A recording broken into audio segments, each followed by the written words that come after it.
Welcome to another edition of Boxing Inform, your host, the Islander, and this is a quick recap and a quick preview edition because we've got some big things coming up in the next couple of weeks. Just want to go through some results that are noteworthy, although I didn't preview them, and that was Wilfredo Vazquez Jr. Fighting for the vacant WBO junior featherweight title that was just vacated by Juan Lopez in Puerto Rico against Marvin Sonsana.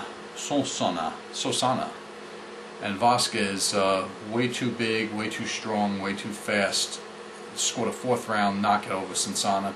You know, the thing was, I remember back, I believe it was in March a couple of years ago, on a pay-per-view show. It was a top-ranked pay-per-view show from Mexico, in which Jorge Linares split the card with Edwin Valero. Vazquez was in like about, I think, a 4 or 6 round fight on that card, and it was a fight against a local Mexican fighter that I thought he lost, and I really didn't know if he was going to be the goods or not, but somewhere in between then and now he has definitely accelerated his learning curve, so to speak. But again, you know, this was a really big, full-fledged junior featherweight fighting a guy who, you know, should be maybe fighting at bantamweight at tops, and it was a good win, but at the same time, you know, it is what it is. And then there's the fight that, you know, and by the way, I want to give a shout out to Avelino, who's always on the channel comments, and I know he was a little miffed at me giving Die All Day a shout out last week. But Die All Day made a note to me to be sure to watch the Rodel Mayol fight against Mayol Nino, the former champion of that division. You know, those of you who don't know, Mayol from the Philippines has had 4 consecutive fights now that have ended, other than going with some type of controversy.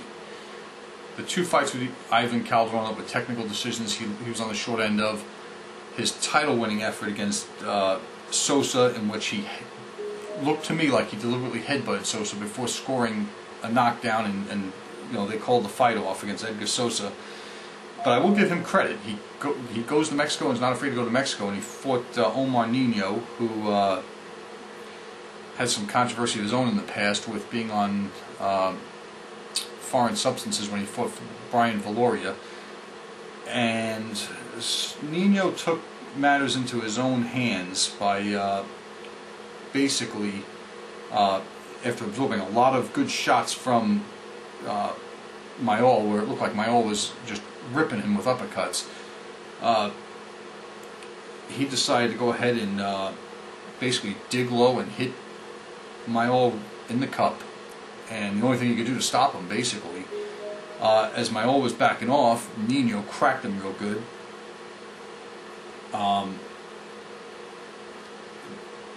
You know, with a left hook, and you know, American referee Vic Draculich was at the time trying to separate them, because, you know, to issue a warning when Nino just reached in and cracked Mayol with this left hook and knocked him, basically knocked him out. The fight was ruled a technical draw. If it was here, it would have been ruled a no contest. You know, the only thing I could think is what was going on with Nino was that he was going to give Mayol a chance to use his head. But at the same time, to me, Mayol looked like he was on his way to scoring a victory, if not a stoppage, with the clean shots he was landing on Nino. Thanks, by the way, to you guys for pointing this out to me, and I went and found it. Mike Jones, welterweight, who never makes it on real TV, scored a decision over Henry Brucelis. And another kind of an upset. Kaiser Mabuza of South Africa scored a 6th round TKO when Kendall Holt could not come out. And this is going to be a huge setback for Holt. You know, just crazy, because now Mabuza moves into a mandatory position for the winner of the Devon Alexander Juan Urango unification bout, which we'll be previewing it shortly. And then a candidate already for Fight of the Year, Antonio Escalante, won a scintillating decision over Miguel Roman in just, I mean, you know, back and forth struggle. I mean, you know, Escalante, you know, scored a knockdown in the 8th round. There was blood. There was, you know, just back and forth action that was like incredible. I turned it on just in time to start catching it, and I turned away for 1 second, and next thing I know, I'm missing. Next thing I come back, and Roman's nose is bleeding, and it's just like crazy. That Roman is just one tough mother blanca. That's all I'm gonna say. And Escalante looked just, these are the kind of fights I like to see on ESPN Friday Night Fights. Moving right along, something that I did not see though. Victor Ortiz scored a 10th round TKO over Hector Alatorre. Here's the thing about Victor Ortiz. You guys know I'm kind of down on the whole golden showers thing and what they're doing, trying to steal fighters away from other people. But Victor Ortiz, as much as people have doubts about him, he has skills and he has a fighter's mentality. I understand there's question marks after the Marcos Maidana fight where both of them were on the deck and Ortiz basically quit, but at the same time, I think he's got a good head on his shoulders, and I'm not going to write him off yet because I still see quite a bit of promise in him. It may be short-lived, but I see it. It's whether or not he's going to fulfill his destiny as like a Fernando Vargas did, or he's going to fizzle out like Francisco Panchito Bajado did. That's my question. He's going to go one of those two directions. There's no middle ground.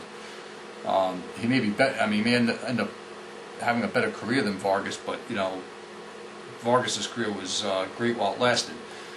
All right, got a lot of things coming up in the next couple of weeks in boxing, but I'm gonna save. I want to keep these videos short, and I want to save the good stuff the next week when we preview Pacquiao and Clottey. Coming up, let me see. Friday Night Fights, was that March 5th? Yes. Martin Honorio is taking on Wilton Hilario, 12-round lightweight bout from Temecula, California on ESPN2. Honorio, I believe, was in with Robert the Ghost Guerrero and that whole mix of guys in the featherweight division. Not going to really pass judgment on who I think is going to win that fight. Don't know too much about Hilario. March 6th, I want to see what else is going on. March 6th, basically Showtime and HBO have two fights going head to head. And I keep forgetting, even though Vic Darchinyan has lost, to Joseph Agbeko, he still holds titles in the 115-pound division. Why they keep peeling away part of it, I don't know. But Vic Darchinyan on Showtime in Rancho Mirage, California, is going to be taking on Rodrigo Guerrero for the WBA, WBC titles. If Darchinyan's head's where it belongs, he should win this fight. He should win it, convincingly. I don't know that much about Guerrero, but I want to see how Darchinyan, continues his bounce back from that Agbeko fight. More importantly, in Uncasville, Connecticut on HBO, it's funny how these guys keep fighting on Showtime, and yet HBO or ESPN and HBO, all of a sudden they're in a significant fight and HBO grabs them. I guess good for us, right? Devon Alexander, the WBC super lightweight, junior welterweight titleist, if you will be taking on Juan Urango, the IBF titleist, two-time titleist. Alexander has always been a hot prospect. He's a Don King fighter. I have nothing against him. I just don't think he's got the experience that Urango has. And I'm not even, I'm on the fence about who I'm going to pick in this fight, because what this is really going to come down to is who takes the other guy's stuff better. Much like Urango did against Randall Bailey, because Randall Bailey clocked him several times, and actually, for the only time I've ever seen Urango on the deck, and he was in bad trouble in that fight. But it came down to Urango could take Bailey's stuff better than Bailey could take Urango's stuff, and that's what pulled him through in that fight. And I think this fight's going to be very similar, except Devon Alexander is, far more stylish, with more weapons, I think, than Randall Bailey. Randall Bailey's got, that big right hand, and Alexander's, is just a lot.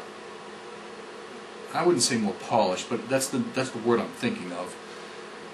Can he stay away from Juan Urango well enough to score his own shots and do it for 12 rounds? I'm not sure. Conventional wisdom would say that sometime in this fight, Juan Urango is going to land with power on Devon Alexander, and then we're going to see what he's made of. And with that in mind, that is why I'm leaning towards Urango in this fight. From an overall skill and boxing ability, I side with Alexander. I think this is one of the better fights for boxing, in which, you know, the titleists are matched against each other in unification, like I like. You know, I've got this funny feeling that whoever wins this fight is going to say, I'm not fighting, you know, Mabuza, and right away he's going to be stripped of one of the belts he just won. Kind of like when Timothy Bradley unified the WBC belt with the WBO belt with Kendall Holt. Immediately he was stripped of his own WBC belt for not coming to an agreement to fight Alexander. And I personally didn't believe Alexander was ready for Timothy Bradley. So all these belts get unified and then splinter all over again. And you know, there's a couple of other fights on this. I think Shimon Alvarez is fighting Alexis Camacho on GoFightLive.tv, the website. William Joppy is fighting in Montreal against Sebastian Demers in the super middleweight division again. I mean, this is like crazy stuff.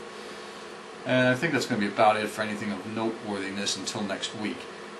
Just a little a side note on something, because I think I came off as being a little bit, I don't know, I guess abrasive, biased, and just emotional in the last video about the Pacquiao-Mayweather thing. Listen, a couple of points of note. For those of you who are accusing me of being a hater after I've accused some of you of being a Mayweather nut hugger, which I'm not the only person that thinks that, my explanation for this is this. This is professional boxing. It's not amateur boxing. You don't, professional baseball, professional hockey, professional football doesn't have Olympic-style random drug testing because they're not amateur sports. Do I believe that we need it? Yes. Where's my problem, you're probably asking yourself. Listen, no disrespectful piece of shit like Floyd Mayweather is going to sit here and say, I'm changing the sport, when that mother blanker goes and basically disrespects every notion of the history of the sport with his stupid nonsense. Am I a hater of Floyd Mayweather when I come on here and tell you I've never picked against him in a fight? Ever?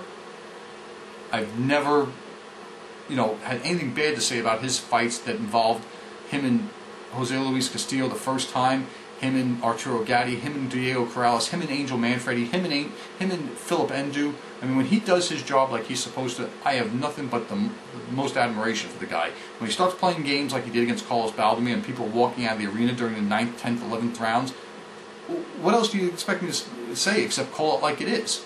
And for those of you who are having some heated discussion on that video, let me just say, leave you with this. Both sides can be blamed for this fight falling through. I feel that boxing needs this fight to define the future of the sport and show this is the way, you know, a fight is built up and they go at it. For those of you saying, you know, you credit Mayweather with fighting Mosley, what else is he going to do? They threw around the names Paulie Malignaggi and Nate Campbell, who just got manhandled by Timothy Bradley. Who's going to pay for that? Who's going to watch that crap? You can fool people one time like he did with the Marquez nonsense. And then nobody's going to buy that crap again. He has no place else to go but Mosley. I mean, I've said this in the last video. And as far as Mosley submitting to the Olympic-style testing, he has no choice but to do it. He's desperate for this fight. He's desperate for any, you know, big, huge fight. If Floyd Mayweather tells Mosley, listen, for this fight to go through, you need to eat this broken glass that's on the ground, you better believe that Mosley would be down on the ground on his hands and knees eating broken glass. I mean, there ain't no two ways about it. He needs this fight. And what he really doesn't realize is that Mayweather needs it too. You know, I don't know what trouble he has with the IRS, but the simple fact of the matter is there's only one money fight out there besides Pacquiao for Mayweather, and that's Mosley. I mean, Cotto, damaged goods. Margarito, damaged goods. De La Hoya, gone. I mean, Vernon Forrest, rest in peace. There's nobody left for him to fight. He goes and takes on Nate Campbell. I mean, nobody will buy that pay-per-view. It'll be like an HBO debacle. He tries to, you know, fight Paulie Malignaggi. Nobody will buy that either. I mean, nobody wants to. I mean, those are like abortion fights. I mean, they're not even. They're just rejects. I mean, it's not even close. So that's what I'm going to leave on that final note. Yeah, I agree with some of you. Both fighters are to blame. But the situation is this: Manny Pacquiao agreed to 3 of the blood tests. If he's on something, I know what some of you are saying. You can leave your system within 5 days, this and that, and he wants 30 days of clearance before the fight. What are you saying? He's going to take the HGH a week before the fight? It'll be out of his system the night of the fight, but it'll have the still have the strength from it. And look, enough of this nonsense. It's all speculation. It's all speculation. And for those of you blaming Pacquiao for putting the $10 million or $6 million for every pound he's overweight, look, Mayweather had a contract to come in with Marquez at 144 and gladly paid the extra money to not abide by the contract. So what's wrong with Pacquiao making sure he makes weight? I'm just saying that. And yeah, I know about the catch weights and all that other crap. When you're the man, you get to demand these things. When two people think they're the man, fights like this fall apart. End of story. That's going to be it for Boxing Info. I will see you next week.